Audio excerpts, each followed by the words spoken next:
Your relationships make you or break you. And if you don't know how to make and maintain relationships, you will never get anywhere in life. I think a lot of people in my personal life don't understand why I do what I do with the dating coaching and social media. I get this asked a lot of times. People even bring it up to me. People that are high level in my business say, "Hey, like, do you think this is a good image?" Because what I say is opinionated. It may offend people. It just is what it is. But at the same time, there's a lot of people that find value in it. But at the same time, I get it. People can be offended. It just is what it is. And so sometimes people question why I do what I do. I make a good amount of money in my businesses. I don't make, you know, the craziest amount, but I make a good amount, way more than I do with social media. And people are like, if you're making this much money here, why are you doing social media? Like something's not making sense. And there are two reasons why I do what I do on social media. And I don't really talk about it a lot, but I'm going to talk about it right now. And I'm going to give you some really harsh lessons on life and some things that most people don't understand. One, I love doing what I do on social media because it's fun. It's genuinely a hobby. I enjoy talking to people. I enjoy helping people. I enjoy putting my thoughts out there. And if it helps people, that's wonderful. It's almost like digitally documenting my life. Maybe one day I'll look back on it and say, what was I doing on this day? What was I doing around this time in my life? That's why I also journal all the time. I write stuff down in my journal and it's just I got a lot of words written. And it's really nice to be able to just look back and on a certain day, like think back, like what was I doing last year? And sometimes I read my journal entries and they're weird. I see how much I've changed as a person or how much my life has not improved or not changed. And that's always interesting. But I want to talk about the other reason as well. Your relationships are what make you and break you. If you have bad relationships in your life, you will become a bad person. You will do bad things and bad things will happen to you. Most people think about relationships in an intimate manner. When I say, you know, do you have a relationship that you think of, am I dating a girl? Am I dating a guy? But I'm talking about every single relationships. A lot of it does center on dating and relationships in terms of the intimate manner, but friendships, your business relationships, your relationship with your family, the people that you know as acquaintances, people in your community, your relationship to people on social media. That is a thing now. You have a social media presence, and there are PR teams dedicated towards social media and consulting for it. And your relationship with the community in terms of legal aspects. And most importantly, your relationship with yourself. And concurrently with that, your relationship with your significant other. Your relationship with your significant other has the largest level of influence on your life. And people don't really understand this. People don't really see how dating someone is very influential, and I don't understand why. Like you spend a lot of time with this person, arguably the most, especially if you're married to them. You sleep with them, you eat the same thing every day. You pretty much are eating meals with this person. Your hygiene and your health is directly linked with this person. You are sleeping with this person, so your health and hygiene is linked with them as well. You are raising a family with them a lot of times. You're building a legacy with them. You're in business with them. You talk to them. You get input from them. You know, sometimes I go to sleep at night and I don't have someone to talk to. And it's not like the end of the world, but sometimes it would help. So I like to call my business partners at night. I like to call people at night in my business and say, "Hey, what's up?" and have a conversation with them before I put my head on my bed. And I do that because it's good for you. It helps calm you down. I think you should talk to people before you go to sleep. I think it's a good habit. But some people have that in a relationship inbuilt. You're always going to talk to your wife, your spouse, your husband before you go to sleep. You may be intimate with them. You may end off on a good note, and that's what creates a healthy sleep. You have sex before sleep, it's good for you. You have sex in the morning, it can even energize you and motivate you through your day. So, all this stuff is very influential on your psychological health, your mental health, your self image, how you think about the world. It reinforces your beliefs, it can challenge you. So, I find it so weird that people question me about why do you talk about relationships? Because everything you do in life is really for your spouse, your future spouse, or the people that you can attain in a sexual manner. I don't think there's a lot of people that just robotically go through life, and there are people that do that to a degree, but they don't do it all the way. You know, if a man wants to make a lot of money, I fundamentally will bet money on the fact that he wants to do it because deep down in his heart of hearts, in his soul of souls, he wants to utilize that money to acquire a high quality woman or have access to multiple high quality women, depending on what stage of life he's in. And if a woman, wants to make money, it's because she wants to gain control, independence in the sexual aspect, and she wants to be able to, really have access to nice things herself. But women are not so sexual with it in terms of, their finances. There's a lot I could say on that, but when it comes down to it, your relationships are literally why you do everything in life. Women work hard on their physique. Women work hard on makeup. Women will do pretty much a lot of things to get the attraction and the attention of men. And a lot of women will deny this, but the reality is, I've worked with over 1,000 women in the last 3 years. They all crave a man's attention. They all crave the right man's attention. They all crave the attention of the guy that they really, really want. It may not be every guy in the world. It's nice to have attention too. That's fundamentally very important for women. They like attention from others, but they really care about the attention of the man that they're interested in. But I also want to talk about the origin of this, the lore of this. I don't really talk about it a lot, but I'm going to talk about it. Why I really talk a lot about relationships is because um, I had a client that I was consulting for business. And back in the day, I used to have this like really low key business consulting service. I didn't really charge that much, but it actually was making me a lot of money back then. And I would charge, a day rate, and I would keep clients on retainer, and they would pay me in advance to consult for their business. I would look at things in their business, holes, weaknesses. I would try to optimize their day. I would try to optimize them because I would look at them as a figment of the business and a large influencer of the business. So the CEO of a business would hire me, and I would basically help him and, assist with certain aspects.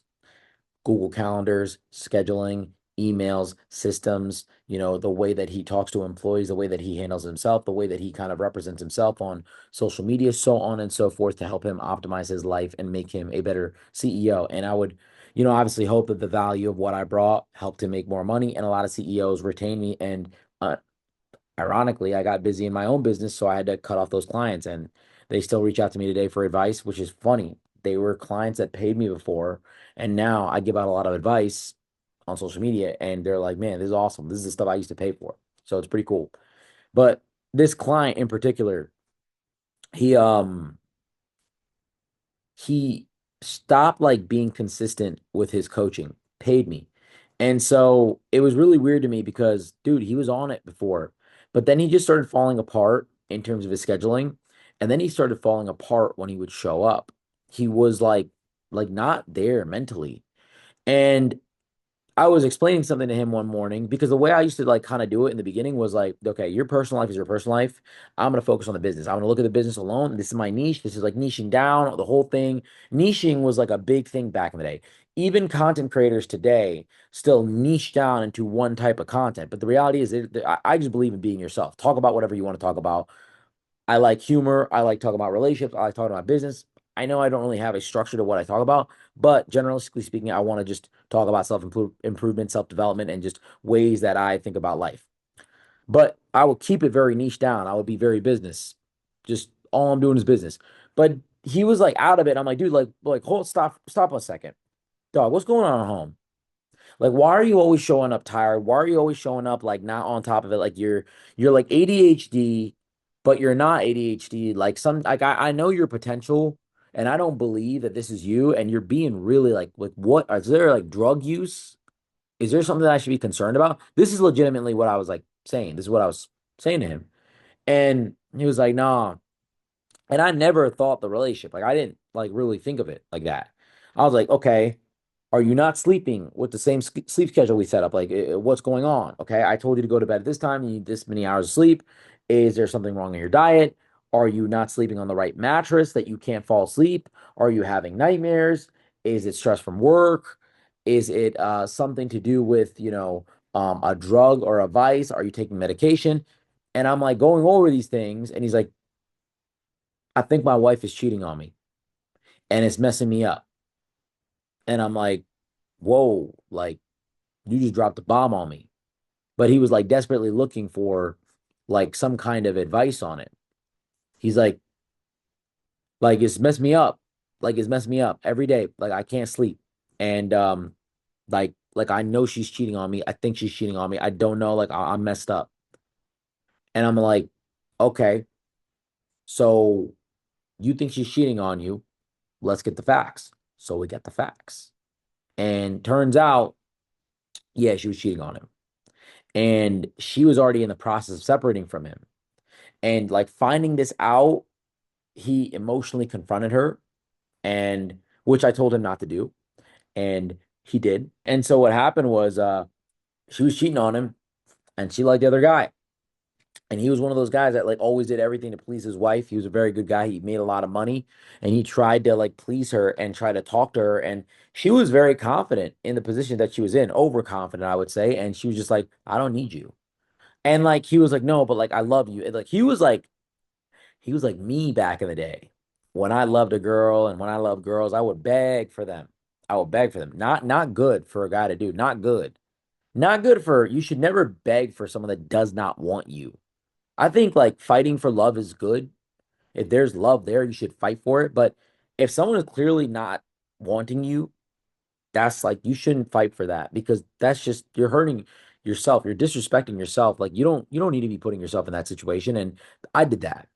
And on top of that, if someone is actively pursuing another person in front of you, that's really when you got to be like, hey, good luck, do your thing. You can really, like, under no circumstance can you try to pursue someone and try to beg for someone that is pursuing somebody else and is already trying to leverage those two people against you. You're playing to their trap. That's what they're doing. I don't care what they fucking tell you, what bullshit they feed you, what they tell you, like in any aspect. If there's another person that they're remotely pursuing, yo, back the fuck off. Don't don't like mess with it.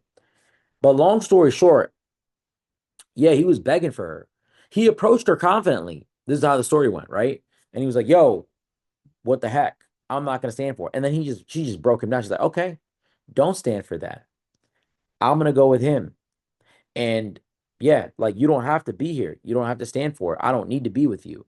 And that just broke him. It just broke him. It killed him. And he was like, he dug his own grave with that. He begged for her back, and she said no.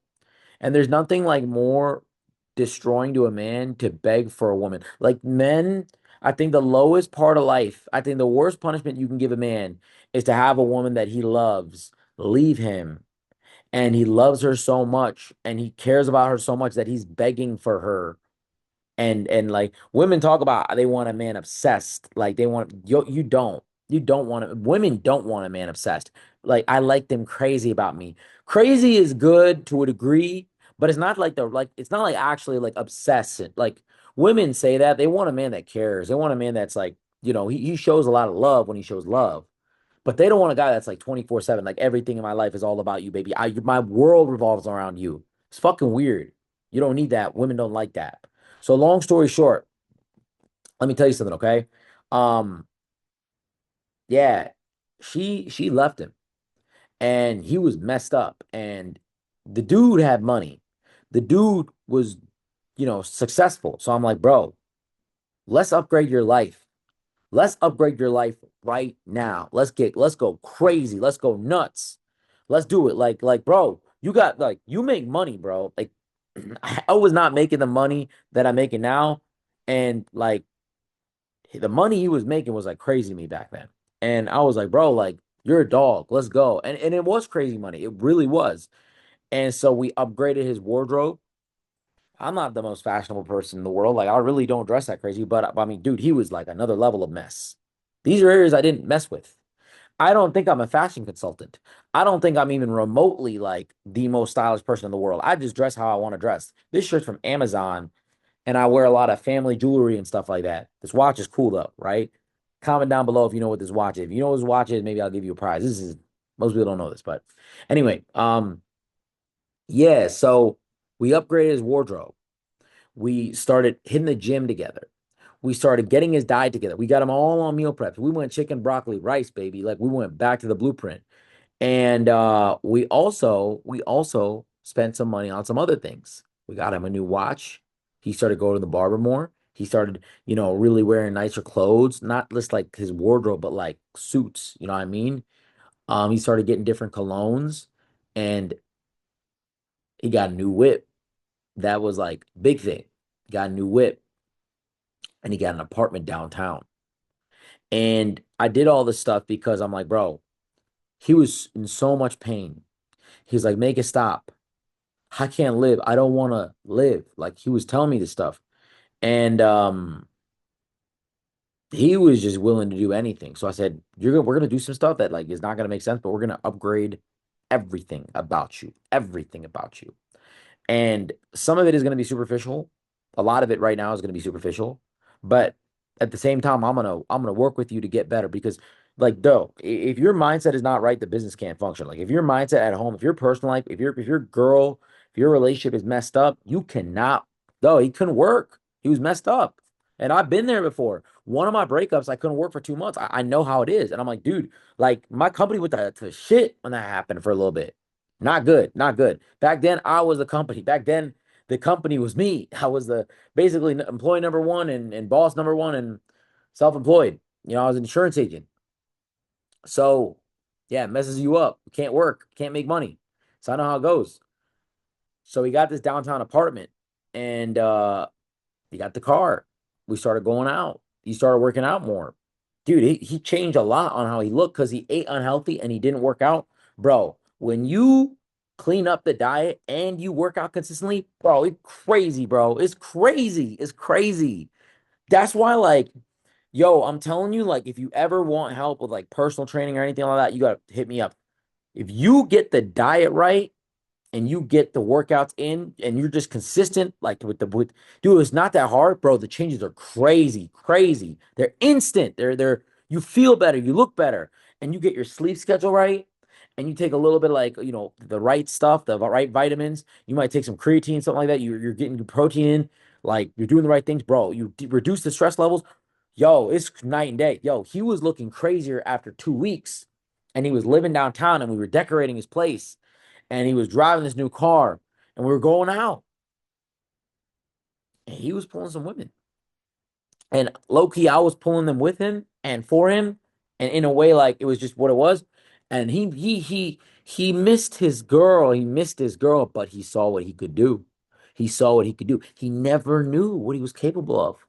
He never knew how to increase his lifestyle and make his lifestyle look more opportunistic. He never knew how to better his image. Listen, I'm not a big spender. I don't like buying crazy stuff. I really don't. My apartment might look crazy to you, but at the same time, it really is a humble abode for me. I'm in Miami. Like a lot of people got crazy penthouses and stuff like that. And my penthouse in Cleveland, like, look, it's a penthouse. I get it, but it's Cleveland, Ohio. It's not like the richest baller city in the world. So listen, is I don't live a crazy life, but I do try to have generally nice things. I have some nicer cars depending on where you judge it. But the G Wagon, the Lexus, the other cars I got, they're nice. They're good. Even in Miami, these are specifically in Miami. So upgrade your lifestyle, have some nice things, and you don't need to go crazy, but let people know like, look, I got some nice things, I got some cool stuff, and I live a good life. Live nice, but live below your means. You can do nice things and you can still stay below your means. You just got to be smart with your budget. And if you need any help with that, let me know, please. For real. There's shirts like this that are cheap that you can get that look good. They look expensive. People tell me all the time, like some of the shirts I wear, they're like, yo, it looks you up in your wardrobe. Like, dude, this is cheap. It's not crazy. So we upped him. We made him look better. And he started talking better too because we did a lot of role play. I'm like, okay, he didn't know how to talk to women, dude. And we did the crazy stuff. You know what we used to do? Um, it's weird. You guys are gonna think it's weird, but it's what I did. I will put him in a cold shower or like an ice bath, and I will make him talk to me. I will make him answer questions. And I'd be like, there's three girls at the bar right now. Like, what's a good opener? Open them. They want to go to a boat party. What are you saying? She's a brunette and she likes country music. Give me an opener. And he would be like cold and he would be talking to me. And it's like one of these exercises that I learned from a documentary actually. Like they did this experiment where people were freezing, and when they're freezing, they can't even write straight. They can't even do things straight. And I think like put the mind under stress and put it through exercises that are structured, and the practice becomes a lot harder. We could drill all day back at home on statements and scripts, but when you put the mind to stress, it creates a uncomfortable environment. And so what it does is it indirectly stimulates the transaction of talking to a girl. So in his mind, like the cold ice bath is worse than going up to a girl and talking to her. So this is what I fundamentally created. Like it's the action potential that you need. People that are scared to talk to girls, I tell them to jump in cold showers, tell them to do things that are uncomfortable all the time because talking to a woman for some guys is uncomfortable, and I understand it. It's the idea of rejection and it's the idea of failure, which is really bad. But at the same time, you got to rewire your mind to think that you're talking to a beautiful girl. You're literally in conversation. Everyone sees you talking to a beautiful girl. Be happy, have a positive interaction. You don't have to be weird, and just talk to her. She's a human being. She ain't that crazy. She ain't that special. You're special too. So I think that once you rewire that and you start to become uncomfortable with things in life, like you do uncomfortable things, it becomes easy. So he started pulling girls, and he still missed his wife, but he started feeling more confident. And the crazy thing is she started hearing about it. He fucked a girl that she went to high school with, and she didn't like that girl because I guess in high school, her and that girl were like beefing, you know what I mean, over a guy. And so the fact that this girl got access to her man and she was joyriding in his car and she was at his downtown apartment, like the fact that she got that made his ex-wife, made his ex-girl, I should say, sick as fuck to where she was like, "Whoa." She never thought he would do it.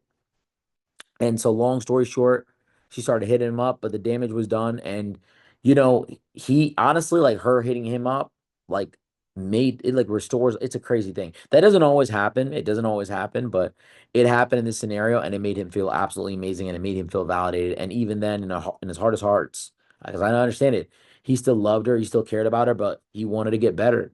So he moved on with his life. And he thanked me and you know, he like really, really, really, really told me like how much it changed his life that I helped him with that. It's like the thing that I didn't pay you for, like you came and delivered, but it was the thing I needed the most. Like you're the best business coach in the world because you helped me stay on top of my business and get my life together. When I was about to go to shit in my business, you saved my business by helping me get back on my feet. I don't know how long I would have been heartbroken over her or like I don't think I would have ever gotten over it. I might have really like done something to myself if you weren't here. That means the business would have gone to shit. So in his eyes, he was explaining to me this and explaining this to me, English, but it changed my mind. I'm like, if I can optimize people's personal lives, maybe I can optimize their business. And that's what I kept happening. I started working with people. I started noticing that they had discrepancies in their personal lives. Like a lot of these guys were getting bitched by their wives. They were so successful. They were so amazing. They were so smart. They were actually good guys that were loyal and kind to their wives. You think that all CEOs and guys that make money are bad. They're not. Some of them are really good. And some of them are so focused on the business, they don't have time to do that kind of stuff. A busy man does not have time to cheat. I keep it real with you, right? A busy man does not have time to cheat.